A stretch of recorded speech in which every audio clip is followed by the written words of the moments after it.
There's the length. There's the extra pace. West ইন্ডিজের বিরুদ্ধে কেউ যখন উইকেট নিতে পারছিল না, ঠিক তখন বল হাতে নিয়ে ক্যারিবিয়ান দুর্গ একাই গুড়িয়ে দেন বুলেট গতির pacer Nahid Rana. This time taken. গুনে গুনে তুলে নেন 5 উইকেট। রানার এক একটি বলে এতটাই গতি যে তার সামলাতে ঘাম ছুটে গেল স্বাগতিক ব্যাটারদের। নাহিদ এক একটি বল 152 কিলোমিটারের কাঁটা ছুঁয়ে গেল।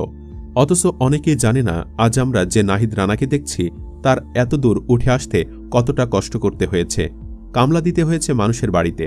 আমাদের আজকের ভিডিওতে আলোচনা করব পেসার নাহিদ রানার ক্রিকেটার হবার গল্প এবং তার কষ্টের জীবন কাহিনী নিয়ে। বিস্তারিত জানতে ভিডিওটি না টেনে শেষ পর্যন্ত দেখতে থাকুন। রূপকথার গল্পে অনেক নায়ক থাকেন, স্বপ্নের ডানা মিলে ইচ্ছে মতো সেই নায়কের বীরত্ব গাথা লেখা হয়ে থাকে। কিন্তু বাস্তবে নাহিদ রানার কাছে যেন সেই রূপকথার গল্পের নায়কও হার মেনেছে। কি বিস্ময়কর উত্থান! এই তো গত মার্চেও তার বয়স ছিল মাত্র 21। এর আগে সত্যিকারের ক্রিকেট বল প্রথম যখন হাতে তুলে নিয়েছিলেন তখন তার বয়স ছিল 18 বছর। তার আগে নাহিদ রানা খেলতেন টেপ টেনিস বল দিয়ে। সত্যিকার ক্রিকেট বল দিয়ে খেলা শুরুর পর মাত্র 3 বছরে খুলে যায় জাতীয় দলের দরজা, তাও অভিজাত টেস্ট ক্রিকেটে। এর আগে খেলেননি কোনো বয়সভিত্তিক দলে। ঘরোয়া ক্রিকেটে হইচই করার মতো এমন কোনো সাফল্য নেই যা তাকে নিয়ে আসবে লাইমলাইটে। শুধুমাত্র গতি দিয়েই জাতীয় দলে প্রবেশ করে নাহিদ রানা রূপকথাকেও হার মানিয়েছেন।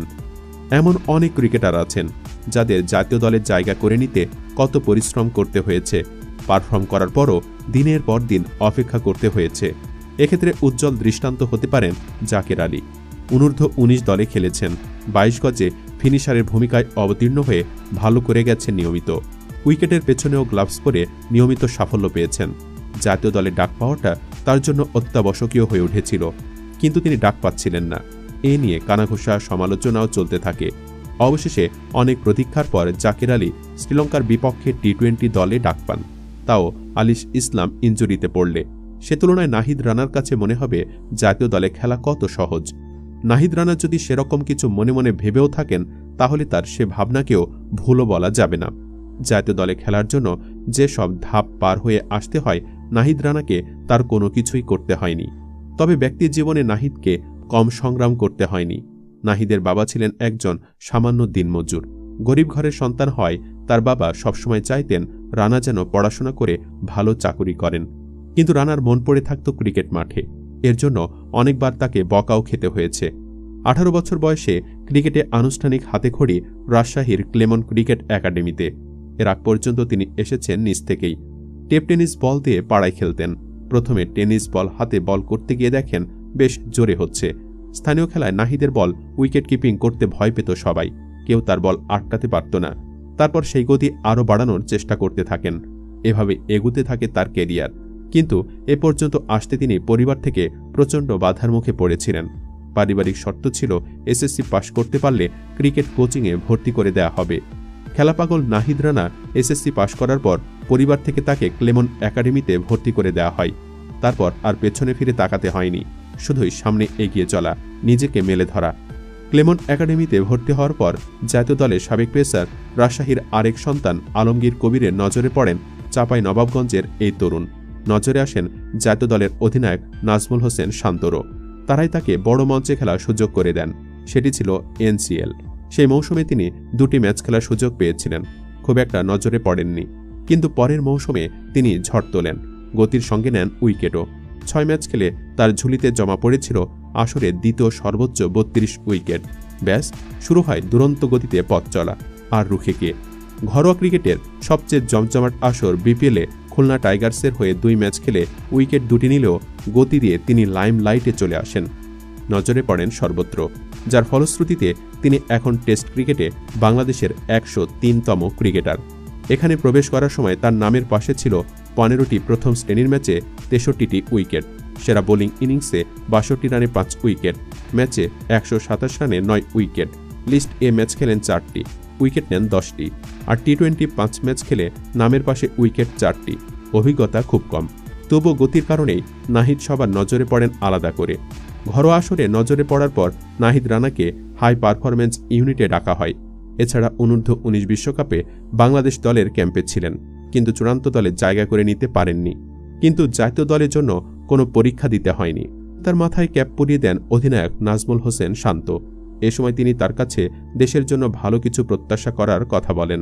ঘরের মাঠে মার্চ মাসে শ্রীলঙ্কার বিরুদ্ধে সিলেটের টেস্ট ক্যাপ পড়লেও তার বোলিং দেখার জন্য খুব বেশি সময় অপেক্ষা করতে হয়নি, কারণ অধিনায়ক নাজমুল হোসেন শান্ত টস জেতার পর বোলিংয়ে সিদ্ধান্ত নিলে নাহিদ রানার বোলিং দেখার জন্য সবাই উদ্গ্রীব হয়ে ওঠেন। কারণ তিনি যে গতিময় বোলার তা সাধারণ ক্রীড়ামোদীরা জানতে পেরেছেন জাতীয় দলে ডাক পাওয়ার পর।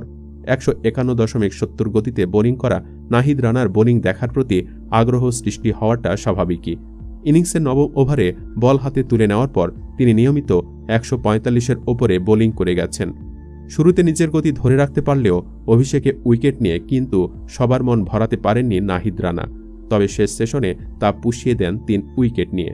তার শিকারও ছিল বেশ মোটাসোটা 2 সেঞ্চুরিয়ান কামিন্দু মেন্ডিস ও অধিনায়ক ধনঞ্জয় ডি সিলভার।